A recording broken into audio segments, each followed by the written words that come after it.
வணக்கம் ட்ரேடர் கோபால். தினம் ஒரு பார்வையில் நம்ம நிப்டி இண்டெக்ஸை பற்றி பார்ப்போம். சரிங்களா? ஸோ நம்ம இப்போ நீங்கள் பார்த்துட்டு இருக்கிறது வந்து நிப்டி இண்டெக்ஸ் சார்ட் தாங்க. நம்ம டெய்லி வந்து நம்ம நிப்டி இண்டெக்ஸை பற்றி மார்க்கெட் முடிஞ்சதுக்கப்புறமா இன்றைக்கி என்ன நடந்திருக்கு, ஸோ நாளைக்கு என்ன நடக்க வாய்ப்பு இருக்குது அப்படிங்கிற மாதிரி பார்த்துட்ருக்கோம். நம்ம இந்த வீடியோ வந்து ஒன்லி எஜுகேஷன் பர்பஸ்க்கு மட்டும்தான். இந்த வீடியோவில் நம்ம என்னெல்லாம் கவர் பண்ணுவோம்னாக்கி chart analyse, support and resistance, premium option சார்ட்டை பற்றி நம்ம கொஞ்சம் பேசுவோம். சரிங்களா? இந்த 3 டாபிக் தான் பேசுவோம். ஃபஸ்ட்டு நம்ம பார்க்க போகிறது வந்து சார்ட் அனலைஸில் வந்து பார்ப்போம். இன்றைக்கி மார்க்கெட்டில் என்ன நடந்திருக்கு, நாளைக்கு என்ன நடக்கலாங்கிறத பார்ப்போம். சரிங்களா? அப்போ ஃபஸ்ட்டு நமக்கு தேவை சார்ட் அனலைஸில் வந்து மார்க்கெட் இன்னைக்கு வந்து எப்படி க்ளோஸ் பண்ணியிருக்காங்கிறது தெரியணும். இன்னைக்கு க்ளோஸ் பண்ணியிருக்கிறது வந்து மார்க்கெட்டில் வந்து 23,214 க்ளோஸ் பண்ணியிருக்காங்க. சரிங்களா? 23,214 மார்க்கெட் வந்து க்ளோஸ் பண்ணியிருக்காங்க. ப்ரீவியஸ் க்ளோஸ் வந்து 242. சரிங்களா? ப்ரீவியஸ் க்ளோஸ் வந்து 23,242 வந்து எஸ்டர்டே க்ளோஸு, இன்னைக்கு க்ளோஸ் வந்து 214. அப்போது இன்றைக்கி க்ளோஸை வச்சு நீங்கள் கண்டுபிடிச்சிக்கலாம் மார்க்கெட் வந்து இன்றைக்கி டே கேண்டில் வந்து ரெட் கேண்டில் தான் இருக்குதுன்னு அர்த்தம். சரிங்களா? இது என்ன ரெட் கேண்டிலாக இருக்குனாக்கி இந்த கேண்டில் வந்து நமக்கு வந்து செல்லிங் ப்ரெஷரோடு ஒரு விக் ரிஜெக்ஷன் இருக்குது, செல்லிங் ப்ரெஷரோடு ஒரு கேண்டில் இருக்குது. அந்த மாதிரி கேண்டில் தான் எனக்கு டே கேண்டில் நமக்கு கொடுத்துருக்காங்க. சரிங்களா? அப்போ சார்ட் அனலைஸில் வந்து நம்ம ஃபஸ்ட்டு க்ளோஸ் பார்த்துட்டோம், என்ன கேண்டில் ஃபார்ம் ஆகிருக்குங்கிறத பார்த்துட்டோம். சரிங்களா? மார்க்கெட் பாருங்கள், எஸ்டர்டே நம்ம சொன்ன மாதிரி மார்க்கெட் வந்து இந்த மாதிரி இங்கே க்ளோஸ் பண்ணியிருந்தாங்க. அப்போது இதுக்கு மேலே மார்க்கெட் ஓப்பன் ஆச்சா பாசிட்டிவ் ஓப்பனும், இதுக்கு கீழே நெகட்டிவ் ஓப்பனும் கொடுத்துருந்தோம். மார்க்கெட் ஃபஸ்ட்டு கேண்டில் டேரெக்டாகவே அதுக்கு மேலேயே இந்த கேப்பே ஃபுல் பண்ணி மேலே போய் க்ளோஸ் பண்ணிட்டாங்க. சரிங்களா? அப்போ இது நல்ல ஒரு பாசிட்டிவ் சென்டிமெண்ட் கிடைச்சா மார்க்கெட் வந்து டேரெக்டாக 23,300 போகும் அப்படிங்கிற மாதிரி சொல்லியிருந்தோம். மார்க்கெட் அதே மாதிரி 23,300 ரீச் பண்ணிவிட்டு அதுக்கு மேலே போக முடியாமல் 24,000 மார்க்கெட் திரும்ப ஃபால் ஆகிருக்காங்க. சரிங்களா? ஓகேங்களா? அப்போது அதெல்லாம் நம்ம வந்து மார்க்கெட் நடந்து முடிஞ்சதை பற்றி நம்ம சொல்கிறோம். மார்க்கெட் எப்படி அது போனாங்கிறத பாருங்கள். மார்க்கெட்டில் இது வந்து ஒரு நமக்கு வந்து லோயர் ஹையாக இருந்துச்சு, மார்க்கெட் இங்கே ஒரு லோ இருந்துச்சு. இதுக்கும் தான் நம்ம பேசிகிட்டு இருந்தோம். மார்க்கெட் இந்த சார்ட் அனலைஸில் வந்து இதுக்குள்ளே மார்க்கெட் உள்ளே இருக்குது அப்படிங்கிற மாதிரி பேசிகிட்டு இருந்தோம். அதே மாதிரி தான் மார்க்கெட் உள்ளே இருந்தாங்க. திரும்ப வந்து பாருங்கள், இதை வந்து கட் பண்ணி லாஸ்ட் ஒர்க்கிங் டேயில் வந்து மேலே க்ளோஸ் பண்ணியிருந்தாங்க. அப்போ இந்த கையும் எடுத்திருந்தாங்க. அப்போது மார்க்கெட் வந்து புதுசாக நமக்கு வந்து ஒரு ஹை தான் ஃபார்ம் ஆச்சே தவிர லோ வந்து புதுசாக கிடைக்கல. அப்போ வந்து லோ மேலே வர அந்த பேட்டர்ன் வந்து அப்படி ஃபார்ம் ஆகி இந்த இடத்த வந்து மார்க்கெட் என்ன பண்ணியிருக்காங்க, இங்கே பாருங்கள், ஹையர் ஹை வச்சு ஒரு ஃபுல் பேக் போட்டு திரும்ப இந்த இடத்த வந்து மார்க்கெட் எடுத்துட்டாங்க.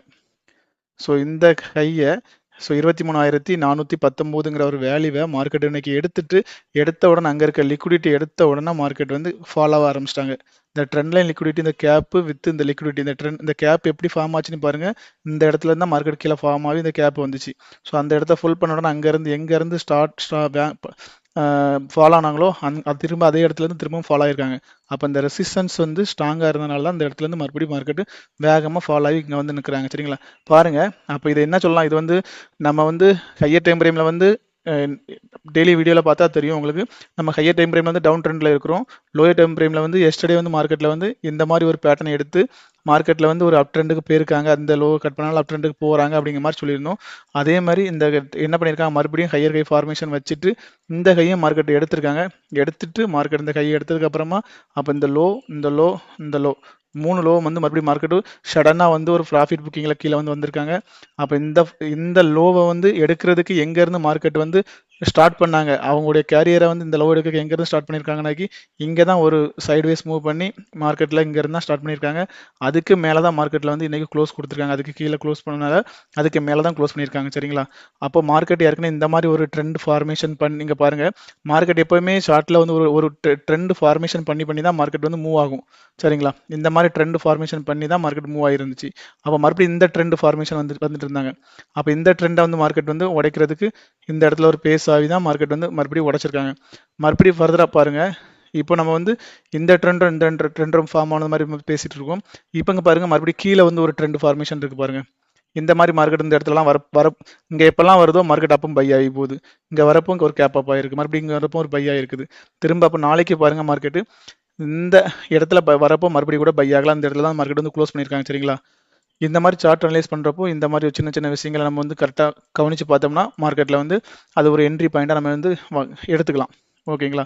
அப்போ இப்போது ஃபஸ்ட்டு வந்து மார்க்கெட் வந்து இப்போ இந்த இடத்துல இதை எடுத்தனால ஸ்டில் வந்து நம்ம இதை வந்து எப்படி பார்த்துக்கலாம்னாக்கி லோயர் டைம் ஃப்ரேமில் ஒரு அப் ட்ரெண்டாகவே பார்த்துக்கலாம். இந்த லோவை எடுத்தாலும் மார்க்கெட் எங்கேருந்து ஸ்டார்ட் பண்ணாங்க, இங்கேருந்து தான் ஸ்டார்ட் பண்ணாங்கல்ல, இந்த லோவை எடுத்து மார்க்கெட் கீழே க்ளோஸ் கொடுத்தா மட்டும்தான் இந்த ட்ரெண்ட் வந்து டவுன் ட்ரெண்ட் வரும். அப்படி இருக்கிறப்போ இந்த சார்ட் அனலைஸ் வச்சு பார்க்குறப்போ நமக்கு நாளைக்கு பாசிட்டிவ் ஓப்பன் நெகட்டிவ் ஓப்பன் எப்படி என்ன மாதிரி இருக்கும்னாக்கி, இப்போ 23,556 இந்த ஏரியா இருக்குது பார்த்தீங்களா, 57 23,557க்கு மேலே மார்க்கெட்டு ஓப்பன் ஆச்சுன்னா நமக்கு ஒரு பாசிட்டிவ் ஓப்பனாக வச்சுக்கலாம். இதுக்கு கீழே ஸோ 23,175 இதுக்கு கீழே மார்க்கெட் ஓப்பன் ஆச்சுன்னா நம்ம ஒரு நெகட்டிவ் ஓப்பன் வச்சுக்கலாம். இதுக்கு கீழே ஓப்பன் ஆச்சு அந்த ட்ரெண்ட் லைன் கீழே மார்க்கெட் உடச்சு ஓப்பன் ஆச்சுன்னா கண்டிப்பாக மார்க்கெட் இங்கே வந்து அக்னாலஜ்மெண்ட் எடுத்துட்டு மறுபடியும் மார்க்கெட் ஃபர்தராக கீழே வர ஆரம்பிச்சிடும். ஏன்னா நமக்கு கேண்டில் வந்து நல்ல ஸ்ட்ராங்கான செல்லிங் ப்ரெஷர் இருக்குது, ரெட் கேண்டிலாக இருக்குது. அப்போ இங்கே மார்க்கெட் கீழே ஓப்பன் ஆகிறப்போ கண்டிப்பாக கொஞ்சம் ஒரு 30% மேலே போயிட்டு கீழே வந்து அவங்க 23,000 போயிடுவாங்க. ஆனால் இங்கேஸ் மார்க்கெட் வந்து அந்த செல்லிங் ப்ரெஷரை வந்து வின் பண்ணனா மார்க்கெட் இந்த பாசிட்டிவ் ஓப்பன் கொடுத்துச்சுன்னா நமக்கு மார்க்கெட் ஃபர்ஸ்ட் பாசிட்டிவ் ஓப்பன் கொடுத்துச்சுன்னா நல்ல சைன் மார்க்கெட்டில். ஏன்னா இந்த ட்ரெண்டை வந்து மறுபடியும் ஃபார்ம் பண்ண போகிறாங்கிறதுக்கான ஒரு அர்த்தம். இங்கே பாசிட்டிவ் ஓப்பன் கொடுத்துச்சுன்னா மார்க்கெட்டு திரும்ப இந்த ட்ரெண்ட் லைனுக்கு ஒரு அக்னாலஜ்மெண்ட் எடுக்க கண்டிப்பாக வருவாங்க. வந்துட்டு இங்கேருந்து மார்க்கெட் மறுபடியும் ஹையர் கை போச்சுன்னா ஸ்டில் வந்து அப்போ இந்த ட்ரெண்ட் லைன் வந்து வேலிடாக இருக்குன்னு அர்த்தம், இந்த ட்ரெண்ட் லைன் உடைக்கலன்னு அர்த்தம். சரிங்களா? அதுவும் இல்லாமல் கண்டினியூ ஓப்பன் பண்ணி இதுக்கு மேலே ஒரு க்ளோஸ் கொடுத்துட்டு இந்த ஹைக்கு மேலே க்ளோஸ் கொடுத்துட்டு திரும்ப கீழே வந்தால் கூட நம்ம இங்கே ஒரு என்ட்ரி ஃபோக்கஸ் பண்ணலாம், கால் என்ட்ரி ஃபோக்கஸ் பண்ணலாம். சரிங்களா? அப்போது நாளைக்கு மார்க்கெட்டில் இந்த ஃபாலுக்கு மார்க்கெட் வந்து ஒரு 50% ரெக்கவரி ஆகலாம். இதுக்கு கீழே போயிட்டு இந்த மாதிரி வந்துட்டு இப்படியும் வரலாம். டேரெக்டாக இங்கே ஓப்பன் பண்ணி இப்படி ஃபால் ஆகலாம். இல்லைனாக்கி நமக்கு மார்க்கெட்டு இங்கேருந்தே ஓப்பன் ஆகி மார்க்கெட் இந்த மாதிரியும் போகலாம். இந்த மாதிரி டைரெக்ஷன்லாம் நமக்கு வந்து சார்ட் அனலைஸை வச்சு நமக்கு இந்த மாதிரி டைரெக்ஷன்லாம் மார்க்கெட்டில் போகலாம். சரிங்களா? டே அனலைஸ் சார்ட்டை ஒரு டைம் உங்களுக்கு வைக்கிறேன். இங்கே பாருங்கள், ப்ரீவியஸ் கேண்டிலுக்கு லோ நமக்கு இன்னைக்கு மார்க்கெட் ஓப்பனே ப்ரீவியஸ் டே க்ளோஸுக்கு கீழே தான் ஓப்பன் பண்ணாங்க, அதுக்கு கீழே தான் க்ளோஸ் பண்ணியிருக்காங்க. ஸோ அப்போ இது வந்து ஒரு பேரிஸ் சென்டிமெண்ட்டில் தான் மார்க்கெட் வந்து க்ளோஸ் பண்ணியிருக்காங்க. இருந்தாலும் நமக்கு வந்து இந்த இடத்துக்கு கீழே இங்கே வந்து ஏற்கனவே முட்டி மோதி மார்க்கெட் என்ன பண்ணுறாங்கனாக்கி மார்க்கெட் மேலே புள்ளி சென்டிமெண்ட்டுக்கு போகிறதுக்கு ட்ரை பண்ணுறாங்க, முடியாமல் வர்றாங்க. அப்போ ஏற்கனவே சொன்ன மாதிரி தான் நமக்கு 23,500க்கு மேலே மார்க்கெட் எப்பவும் ட்ராவல் பண்ணுறாங்களோ அப்போ தான் நமக்கு வந்து ஒரு டே டைம் ஃப்ரேமில் வந்து ஸ்ட்ராங்கான ஒரு புள்ளி சென்டிமெண்ட் கிடைக்கும். அது வரைக்கும் நம்ம மார்க்கெட்டில் வந்து நம்ம டவுன் ட்ரெண்டில் தான் இருக்குங்கிறத மனசில் வச்சுக்கிடுங்க. சரிங்களா? ட்ரெண்டுக்கு அகேன்ஸ்டாக ட்ரேட் பண்ணால் கண்டிப்பாக ப்ரீமியத்தில் மாட்டிப்போம். ஓகேங்களா? இப்போ சார்ட் அனலைஸ் வந்து நான் சிம்பிளாக முடிச்சுட்டேன். அதுக்கப்புறம் நெக்ஸ்ட் வந்து நம்ம என்ன பண்ணணும்னாக்கி நமக்கு வந்து சப்போர்ட் அண்ட் ரெசிஸ்டன்ஸ் உங்களுக்கு இது ஈஸி தான். சப்போர்ட் அண்ட் ரெசிஸ்டன்ஸ் எதுவுமே இல்லை. நம்ம பாசிட்டிவ் ஓப்பன் நெகட்டிவ் ஓப்பன் கொடுத்துருக்கோம் பார்த்தீங்களா, அதை வச்சு நம்ம சிம்பிளாக சொல்லிடலாம். ஏன்னா இதில் வந்து பெருசாக வேறு இல்லை. சப்போர்ட் ரெசிஸ்டன்ஸ் வந்து மார்க்கெட் வந்து நமக்கு வந்து ஃபஸ்ட்டு வந்து இப்போ இங்கே இருக்க இடத்துல இருந்து நம்ம நீங்கள் பார்த்துக்கிட்டா அதே தான். ஸோ இந்த 350 இருக்குது பார்த்தீங்களா மார்க்கெட், இந்த 350 தான் நமக்கு வந்து ஃபஸ்ட்டு வந்து நமக்கு இங்கே இருக்கிறதுல நமக்கு வந்து ஒரு ரெசிஸ்டன்ஸு. அதுக்கு மேலே நம்ம பார்த்துட்டா நீங்கள் வந்து 450 வச்சுக்கலாம். அதுக்கப்புறம் நம்ம வந்து பார்த்துக்கிட்டா நம்ம வந்து 550 வச்சுக்கலாம். சரிங்களா? அப்போ இது வந்து நமக்கு R1, இது வந்து R2, இது வந்து R3. சரிங்களா? இந்த மாதிரி நம்ம வந்து சப்போர்ட் ரெசிஸ்டன்ஸ் வந்து இப்போ இருக்க மனநிலைமையில் வச்சுக்கலாம். நெகட்டிவ் ஓப்பனுங்கிறது வந்து நமக்கு வந்து மார்க்கெட்டில் வந்து இந்த 150 இருக்குது பார்த்தீங்களா, இந்த சோனை உடச்சிச்சுன்னா மார்க்கெட் இது வந்து S1 எடுத்துக்கிடுங்க 150. அப்புறம் S2 வந்து நமக்கு வந்து 23,000 எடுத்துக்கிடுங்க. சரிங்களா? இந்த மாதிரி எடுத்துக்கிடுங்க. நமக்கு மார்க்கெட் வந்து நாளைக்கு எப்போவுமே இந்த மாதிரி ஒரு மார்க்கெட் ஓப்பன் ஆகும், ஃப்ரீ ஓப்பனிங் மார்க்கெட். அந்த வேல்யூவை மார்க் பண்ணி வச்சுட்டு மார்க்கெட் அதுக்கு மேலே நமக்கு வந்து ஃபஸ்ட்டு ரியாக்ட் ஆகிறதுக்கு நாளைக்கு ஒரு 62 பாயிண்ட் வந்து நமக்கு வந்து மார்க்கெட் ரியாக்ட் ஆகலாம். ஃபஸ்ட்டு எடுக்கக்கூடிய ஒரு மைனர் சப்போர்ட்டாக இருக்கலாம். இங்கேருந்து ஃபஸ்ட்டு போகிறதுல 62 வந்து மைனர் சப்போர்ட்டாக எடுத்து ஹையர் கை ஃபார்மேஷன் ஆச்சுன்னா அந்த 62 பாயிண்ட் அகைன் 62 பாயிண்டாக போகலாம். கீழே அதே மாதிரி வந்துச்சுனாக்கி நமக்கு 62 பாயிண்ட் அந்த மாதிரி கிடைக்கலாம். சரிங்களா? அப்போ சப்போர்ட் அண்ட் ரெசிஸ்டன்ஸ் கிளியர். அடுத்து நம்ம ஆப்ஷன் சார்ட் போயிடலாம். ஆப்ஷன் சார்ட் வந்து நாளைக்கு மார்க்கெட்டு எந்த இடத்துல மார்க்கெட் ஓப்பன் ஆகுதோ, எக்ஸாம்பிள் நாளைக்கு மார்க்கெட் வந்து உங்களுக்கு 23,300 ஓஏ பேஸ் பண்ணி ஓப்பன் ஆச்சுன்னா 23,300 ஓஏ எப்படி பேஸ் பண்ணி ஓப்பன் ஆச்சுன்னா அதுக்கு எக்ஸாம்பிள் நான் சொல்கிறேன்.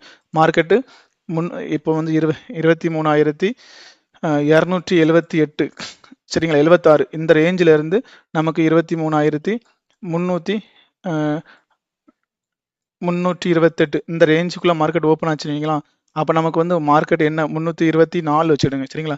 இந்த ரேஞ்சுக்குள்ளே ஓப்பன் ஆச்சுன்னா நமக்கு வந்து மார்க்கெட் வந்து 300 ஓஏ தான் குறிக்குதுன்னு அர்த்தம். சரிங்களா? அந்த 78லேருந்து 324 இந்த ரேஞ்சில் மார்க்கெட் ஓப்பன் ஆச்சுன்னா நமக்கு வந்து 300 ஓஏ குறிக்குதுன்னு அர்த்தம். எந்த ஓயில் மார்க்கெட் ஓப்பன் ஆனாலும் பரவாயில்ல, எங்கே ஓப்பன் ஆனாலும் அந்த ஓப்பன் ஆன அந்த ப்ரைஸை நீங்கள் எடுத்துக்கிடுங்க. அந்த ப்ரைஸுடைய காலையும் புட்டையும் எடுத்துக்கிடுங்க. ஆப்ஷன் சார்ட்டில் எடுத்துகிட்டு நீங்கள் ரெசிஸ்டன்ஸ் வந்து ஃபார்ம் பண்ணுங்கள். ஃபஸ்ட்டு வந்து உங்களுக்கு வந்து 132 இந்த வேல்யூக்கு மேலே யார் இருக்காங்களோ கால்காரங்க இருக்காங்களா புட்காரங்க இருக்காங்களான்னு பாருங்கள். சரிங்களா? கால்காரங்க 132க்கு மேலே இருந்துச்சுனாக்கி மார்க்கெட் கால் சைடு டைரக்ஷனில் மூவ் பண்ணுவாங்க. புட் சைடில் வந்து 132க்கு மேலே மார்க்கெட் 5 மினிட்ஸ் கேண்டில் க்ளோஸ் ஆச்சுன்னா புட் சைடு போவாங்க சரிங்களா. ஒரு ஃப்ளோட்டிங் கேண்டில் மாதிரி எடுத்துடுங்க. இப்போ 132ங்கிற ஒரு வேல்யூக்கு மேலே மார்க்கெட் வந்து எந்த டச்சுமே இல்லாமல் ஒரு கேண்டில் வந்து ஃபார்ம் ஆகி க்ளோஸ் பண்ணிச்சுன்னு அப்போ புட் சைடில் அப்படி இருந்துச்சுன்னா மார்க்கெட் வந்து கீழே வர போகிறாங்கன்னு அர்த்தம்.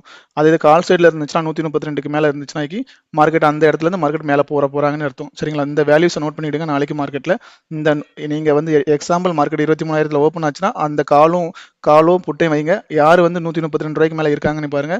132 ரூபாய்க்கு மேலே இருக்க டைரக்ஷனில் மார்க்கெட் போகும். 132 இருந்து நமக்கு வந்து அடுத்தடுத்த சப்போர்ட் ரெசிஸ்டன்ஸ் நான் சொல்லிடுறேன் சரிங்களா.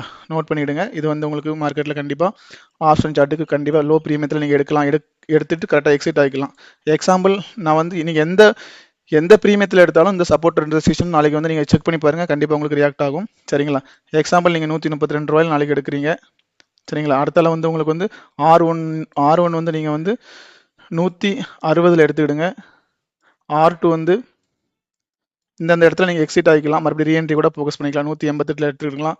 R3 வந்து உங்களுக்கு வந்து 216 சரிங்களா. சின்ன ட்ரேடராக இருக்கிறவங்க வந்து ஒரு 10 பாயிண்ட்ல எக்ஸிட் ஆகிக்கலாம். நம்ம 132லேருந்து நம்ம வந்து 160 188 216 இதெல்லாம் நமக்கு வந்து ஒரு ரெசிஸ்டன்ஸாக வச்சுருக்கோம். கீழே வந்து நமக்கு S1 பார்த்துக்கிட்டா 104 வச்சுருக்கோம். அதுக்கப்புறமா S2 வந்து பார்த்துட்டா நமக்கு வந்து 76. அது கீழே பார்த்துட்டா நமக்கு 48 சரிங்களா. இதெல்லாமே நமக்கு வந்து நாளைக்கு நீங்கள் எந்த ஒரு ஸ்ட்ரைக்கில் போய் எடுத்தாலுமே இந்த வேல்யூஸ் வந்து நமக்கு வந்து கண்டிப்பாக ரியாக்ட் ஆகும். 48ங்கிற வேல்யூ ரியாக்ட் ஆகும். 76ங்கிற வேல்யூ ரியாக்ட் ஆகும். 104ங்கிற வேல்யூ ரியாக்ட் ஆகும். 132ங்கிறது நமக்கு வந்து முக்கியமான ஒரு பிவட் வேல்யூ மாதிரி சரிங்களா. இந்த வேல்யூஸ் மார்க்கெட்டில் எங்கே ஓப்பன் ஆகிறாங்களோ அந்த கால் சைடும் புட் சைடும் பாருங்கள். இந்த 132 ரூபாயில் இந்த மார்க்கெட் மோடில் பவுன்ஸ் ஆவாங்க. அதுக்கு கீழே இருந்தால் அதுக்கு கீழே வேல்யூ வந்து 104க்கு வருவாங்க. இந்த மாதிரி தான் வருவாங்க சரிங்களா. அப்போ நம்ம வந்து இந்த வீடியோவில் இன்னைக்கு கொஞ்சம் அடிஷ்னல் இன்ஃபர்மேஷன் சொல்லியிருக்கோம் சரிங்களா. நீங்கள் வந்து ப்ரீவியஸாக பார்த்துட்டு அதில் ஏதாச்சும் உங்களுக்கு தெரியாமல் இருந்தால் கூட கண்டிப்பாக கமெண்ட் பண்ணுங்கள். சார்ட்டை பற்றியும் சொல்லிட்டோம். ஸோ நம்ம வந்து சப்போர்ட் ரெசிஸ்டன்ஸ் சொல்லிட்டோம். திரும்ப வந்து நம்ம வந்து ஆப்ஷனில் வந்து உங்களுக்கு வந்து ஒரு லெவல்ஸும் கொடுத்துருக்கோம். இந்த லெவல்ஸை நீங்கள் வந்து செக் பண்ணிவிட்டு உங்கள் எஜுகேஷன் பர்பஸ்க்கு எடுத்துகிட்டு நீங்கள் வந்து என்ன பண்ணுங்கிறத பண்ணிக்கிடுங்க. நன்றி.